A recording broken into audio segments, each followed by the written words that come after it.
মই অসমৰ গোটেই ৰাইজক আমাৰ আউলেং বিহু শুভেচ্ছা জনাইছোঁ আৰু আমাৰ যোনটো যেহেতু এইটো আউলেং এইটো আমাৰ বহাগ মাহত পৰে বহাগ বিহু লিখিয়াই হয় আমাৰ কাৰণে আমি এইটো আউলেংটো জুনৰ লগতেহে আমি মানো যেনেকৈ এই যোনটো 9 জুন যেতিয়া ওলাব সেইদিনাৰ পৰা আমাৰ আউলেংটো ষ্টাৰ্ট হয় 9 জুনৰ পৰা আমাৰ যেতিয়া নেকি পূৰ্ণিমা হ'ব যোনটো আজি পূৰ্ণিমা আছে তো আজি ৰাতি আমি আউলেংটো উৰাই দিম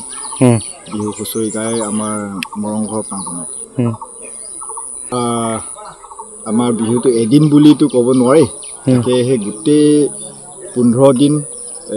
বিহু থাকিব তাৰ মাজতে হুঁচৰি গোৱা 2 দিন হ'ব যেনে যোৱাকালি আজি হুঁচৰি গাই আমি সেইটো উৰাই দিম তাৰপৰা কাইলৈ পৰা ষ্টাৰ্ট কৰি মিলি জুন মৰালৈকে আমি আমাৰ বেলেগ কামবোৰ আছে নিয়ম নীতিবোৰ আছে সেইখিনি কৰি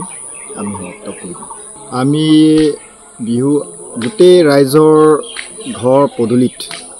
যিমানখিনি ঘৰ আছে প্ৰতিটো ঘৰতে পদূলিত আমি হুঁচৰি গাই ফুৰোঁ আজি সেই হুঁচৰি গাই শেষ হোৱাৰ পিছত আমি গৈ আমাৰ মৰংঘৰ প্ৰাংগণতে আমি হুঁচৰিটো তাতে শেষ কৰি পেলাওঁ